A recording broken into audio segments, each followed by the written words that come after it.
Welcome, everyone, and thank you for tuning in to Back Talk by Successful Black Parenting Magazine.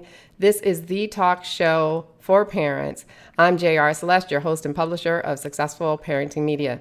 I want you to share this broadcast with all of your friends and your followers, and don't forget to leave your comments and questions, and we'll do our best to answer them in the comments and after the show. But anyway, I want to welcome right now to Back Talk our guest, Cassandra Lane, who is the author of her memoir, and it's called We Are Bridges.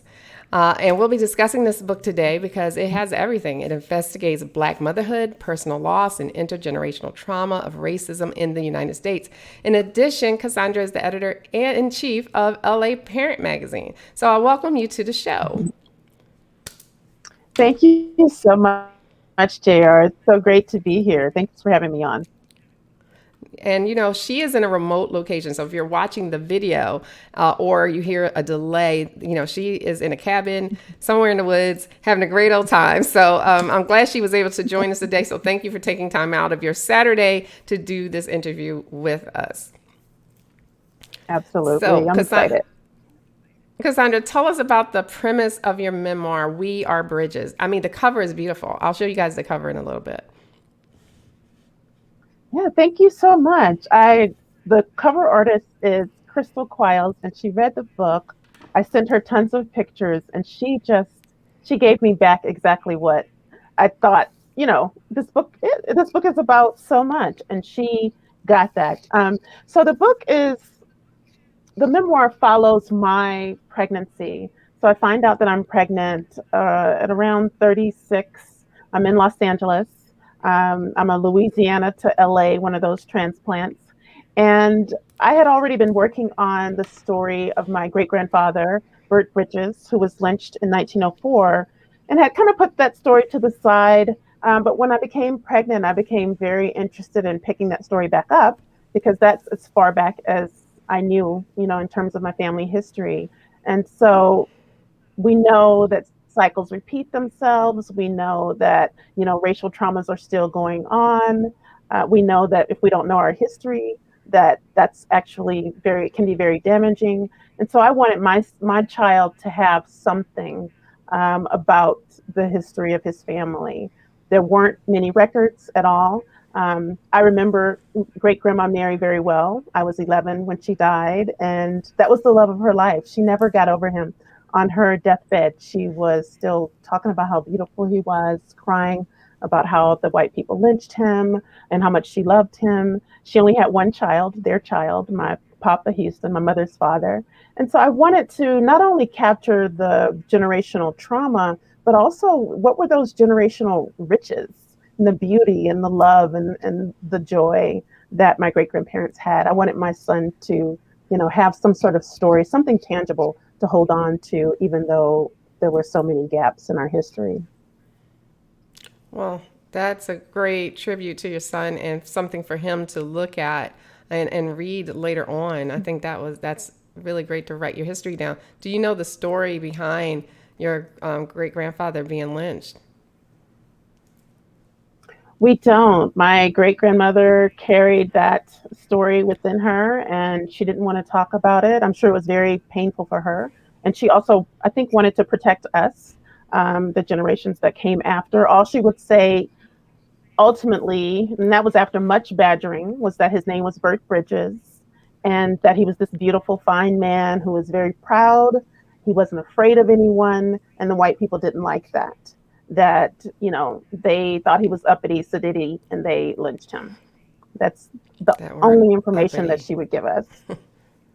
right? Hmm. That's Hmm. that word Right, uppity has right. gotten a lot of Black people in trouble for being proud, which is we should be proud. We have a lot to be proud of. So the book is named Exactly. after the Bridges family. I think that's a great play on words. We Exactly. are Bridges because it has more meaning to it than just the Mhm. name. Correct? I mean, how did you come up with that title? So it had probably a million titles before this final one. And I like bridges as a metaphor, absolutely. But I hadn't really thought, I think at one point it was called The Bridges as a tentative title, But this full title came to me really after a cousin, my cousin Avia. She had seen me post about our great grandparents. So many people in our family didn't know about this history because it's just not something. I grew up in the household with my grandparents and my great grandparents. So I had a little bit more, my siblings and I had a little bit more insight than cousins who didn't. And so I had posted about their love on, I think, an Instagram post. And so a cousin saw that and she was like, wow, so our last name is not really Buckley. Buckley was the last name of the man that grandma married after the lynching, because the adults, her contemporaries and elders thought that she should not be this single woman with child and that she needed to marry. And so they kind of married her off pretty quickly to a distant cousin. And his last name was Buckley. And that's what so many people in our family thought was our biological last name. And when I started writing about it, talking about it on social media, a lot of cousins came to me and said, wow, what's the story? I didn't know that this wasn't our last name. And so at the end of this cousin's post, she put hashtag I am Bridges. And I was like, that's it. That's right. That's who we are. And in so many ways than just a name, right? And I said, we are Bridges. I put hashtag we are Bridges. And that's how this final title was born. It's perfect. That's a perfect title. Can you tell us a little bit about the book itself? Like I know you said it takes you on a journey, but can you tell us a little bit about what to expect when you purchase the book? What are we meeting? So it's being called a lyrical memoir, and I'm not a poet, but I love poetry. Poets have influenced my life so much. My mom is a musician. Musicians have influenced my life. And so what I wanted to bring the reader was some musicality, some texture, some poetry in the story. And you're going to see everything from, love, heartbreak, coming of age, of course, there's issues of race, but it's so much more about the relationships within a family, mother-daughter relationship, mother daughter-father relationship, the longing that we have when those relationships aren't fulfilled in the way that we need, marital relationships, my own first marriage and second marriage, and the longing that we have for our children. And also the land. I really love, I grew up in the South, so I try to bring that landscape into the book and then contrast that with the landscape in Los Angeles, which is very different, but allowed me to see my home state in a new way and to appreciate it in different ways, in a deeper way. That's wonderful. Now tell us how the book covers the topic of Black motherhood and personal loss. The book covers Black motherhood. So Grandma Mary was pregnant with my grandfather when Bert Bridges was lynched. And so at first I was really obsessed with Bert Bridges and his story. And at some point I hit a roadblock. I hired a researcher. We found who we believe is the same Bert Bridges on a U.S. Census report. But other than that, there were no records. He was born in Mississippi, and he was probably lynched in a town called Holmesville. It's now a ghost town in Pike County, Mississippi. All the records from 1912 and earlier were burned in a courthouse fire. So if there were any records on him, those records were burned. But we know that there were so many people in our ancestry who were not, they just weren't, they didn't have official records. So at some point I hit a roadblock in terms of how much further I could write about him. And the lens turned on his survivor, Mary. And the fact that this woman survived were decades after, that she was a farmer, that she fed people who were poorer than her. And I was interested in that strength, that she had to have. Who was supporting her? Who was her community? And so in that way, the idea that she was pregnant with this child at the same time that she was dealing with such devastating loss became a huge theme for me. And so in that way, it definitely looks at motherhood and loss and the determination to continue and to go on. And now my family is huge. Mary suffered, and yet she had this child who had tons of kids, and each of those kids had tons of kids, and now we're like this mini nation. So yes, there was loss, but at the same time, we survived. We're here, and we are again, Burt Bridges.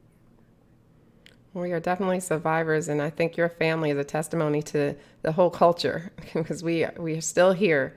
Mm, As Maya Angelou basically absolutely. says in her point, where is he? We're here. Do you know if Burt Hmm. Bridges is represented at the lynching memorial in Alabama? It's actually the National Memorial for Peace and Justice, but we kind of know it as the lynching memorial, where they have the hanging blocks of wood with names. Do you know if his name is there? It is not. And I have spoken with them, and they were so helpful and so wonderful. There are unknowns, so maybe Bird is one of those unknowns. I would love to be in touch with them again now that the book is out, and I would love to see him memorialized in that way. Um, so I deeply appreciate the work that they've done, and I will reach out to them again and say, Yep. or send them a book. Here's the book. Here's the story that we've created. I think they would welcome you. And if there's anything we can do, sign a petition or whatever you need, let us know because his name definitely should be there. But can you tell us or share a story also in the book that deals with intergenerational trauma or racism? Because we're starting to recognize that this is now a thing. We are still traumatized. People say get over slavery. It was a long time ago. It really wasn't. It really was not. And then we had the repercussions, of course, of slavery. So that we dealt with from Jim Crow now to the overrunning prisons of innocent people or people with minor infractions that went to prison for long terms. But we're still dealing with this intergenerational trauma. Can you talk about that a little bit about how you Exactly. addressed it in the book? Yeah, absolutely. I think back to the prologue, the opening, actually, where I talk about how I wasn't going to become a mother. That's just, I loved kids. I'm the oldest of five, and I just did not think that that was the path I wanted to take. I had seen the, hardships that my divorced mother went through, my grandparents. And so I wrote about my path to motherhood, kind of complicated path to motherhood, which included an abortion, which included, 20 years of saying I'm not going to become a mom, and then changing my mind around 30, 35, 36. And the New York Times picked up the story as part of a conception series that they were doing. And I found myself in a recording studio telling the story. I had written the story and sent it in as part of this ask that they made to the community, tell us your conception stories. And the written story became a video story. And I told the producer that, we were examining why people make certain choices that they make when it comes to motherhood or not choosing motherhood.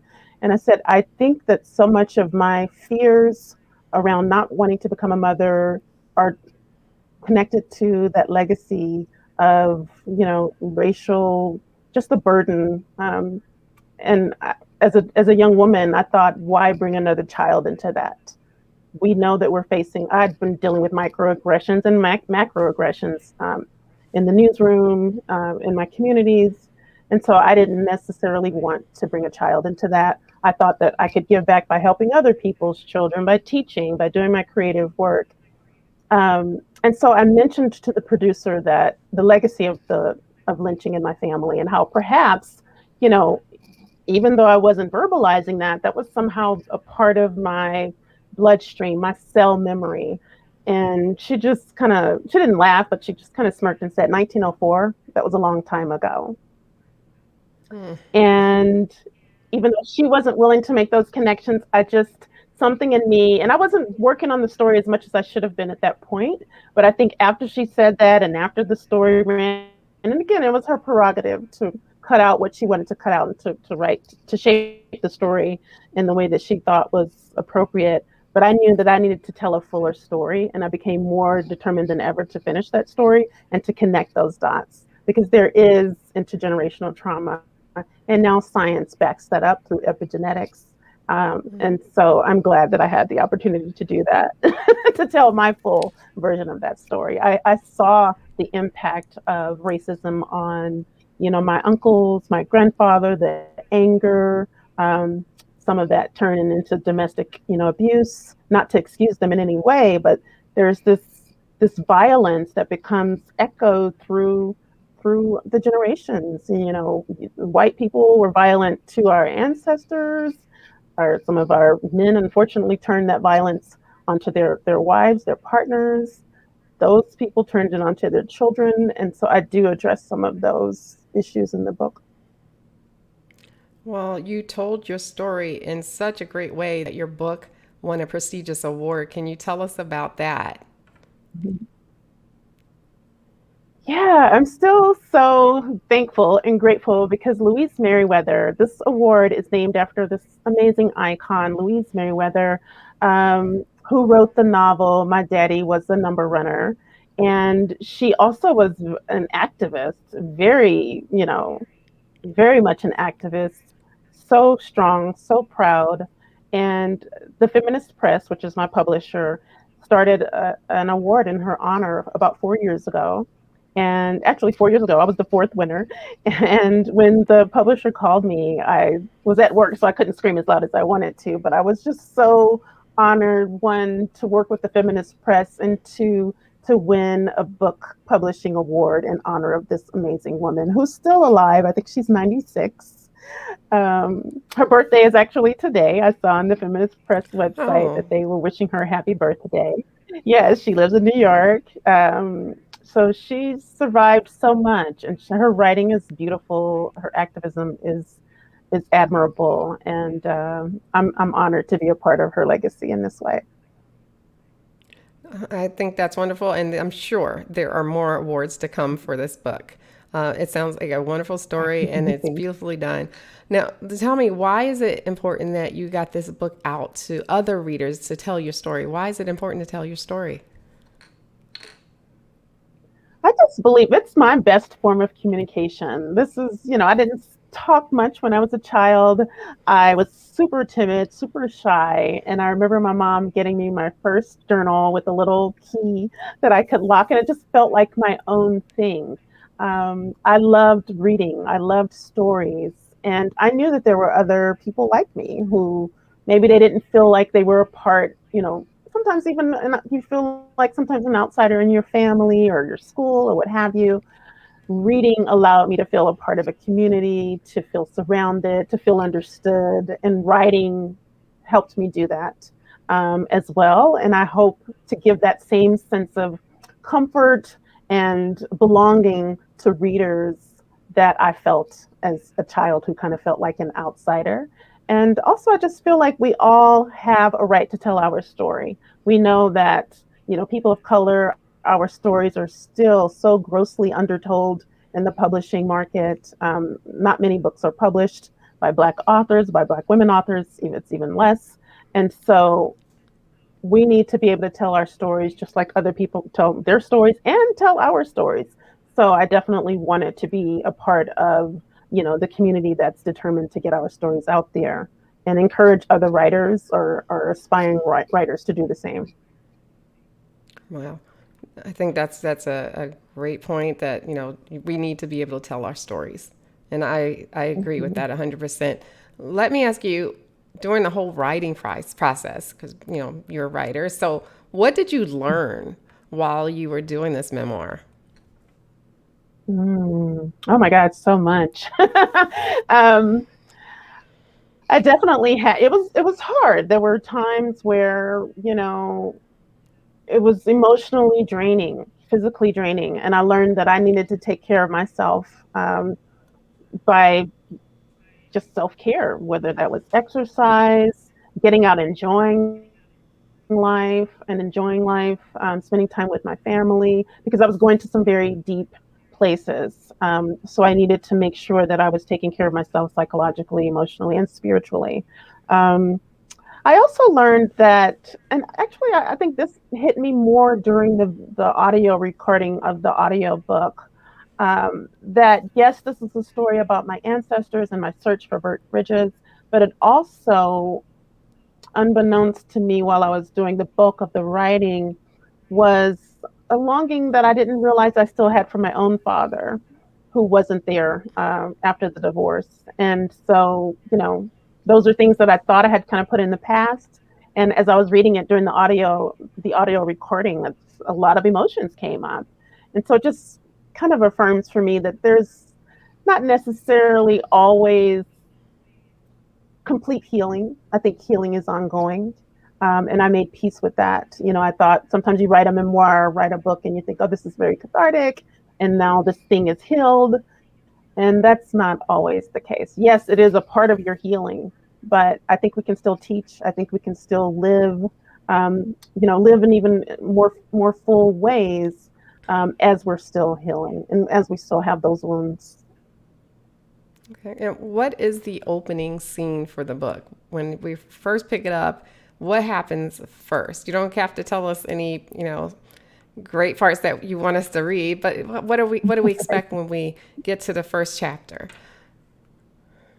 So that very first page, which is the prologue, you're going to see some little black children in the woods singing a song that I know so many of us have sung about how sticks and stones may break my bones, but words will never hurt me.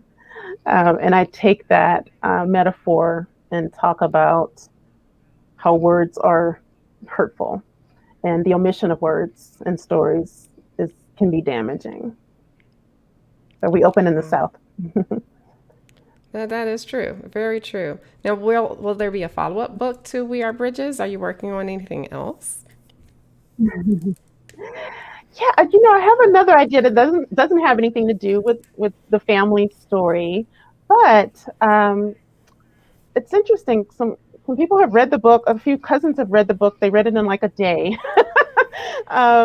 They were curious, I'm sure, what was in there. And I have one male cousin who's a reverend, wonderful, wonderful man. We grew up together. He's just a year older than I am, and it brought up so much for him. And his father died in '99. We all thought that it was an accident, although there was some suspicions.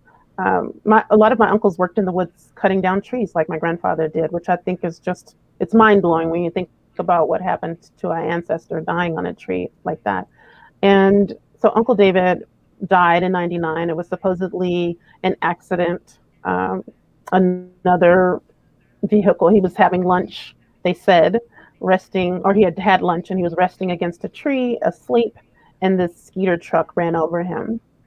And my cousin, his son, read the book and sent me this long message about how it was not an accident and how he's been holding on to this pain and this hurt for all these years, and he just can't let it go.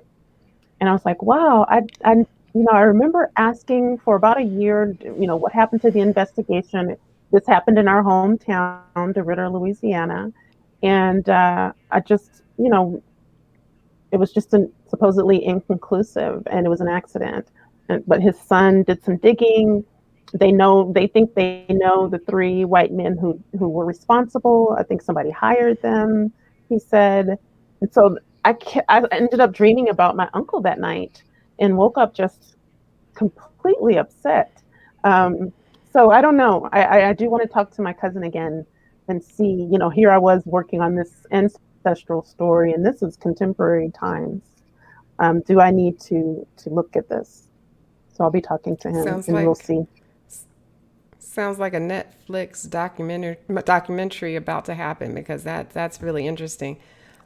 Usually our Yeah. instincts are pretty, dead on with these kinds of things, Mm-hmm. especially when it comes to Mm-hmm. racism. I tell people all the time that Mm-hmm. it's hard to prove, but it's like if you go to a new job and you get the vibe that someone doesn't like you and you didn't give them any reason not to like you, you have that vibe that they don't like you. Well, racism is Right. a little more than that, Mm-hmm. because you know why they don't like you, because the symptoms of racism are the same in a lot of places. So you recognize it. Mm-hmm. You either recognize it from television if you hadn't experienced before, or you experienced it before, or other people have told you their experiences. So we know it. We're not green to it. Where other people who aren't black are kind of still green to what racism really is. So if your cousin says that he thinks it was racially motivated or not an accident, that I would definitely look into it, and that would definitely make a good book as well as a documentary. So, tell people Yeah. how they can Mhm. purchase your book. So it's on all of the online platforms. I love supporting my local bookstores, my local Black bookstores as well. And so right now I'm really pushing people, if you're able to, if you're in Los Angeles, or they ship as well, Reparations Club, which is a Black owned, woman owned bookstore that I absolutely love. They call themselves a concept store because they also sell Black art and records. It's just a cool, cool vibe. It's decorated in like these 1970s fashions with the drapes and the velour. I love it. And they're just wonderful people. So, Reparations Club is a great place. It's also at Esselwan, Skylight Books, bookshop.org. It's on Amazon. It's on all the sites or whatever your favorite bookstore is. Yes, support your small bookstores. They really are having a hard time with the pandemic. So now that things are starting to open up, Mm-hmm. especially here in LA, guys, just go visit them. Wear your mask, of course, but go and visit and support them. I highly support that message. Now, do you have a website?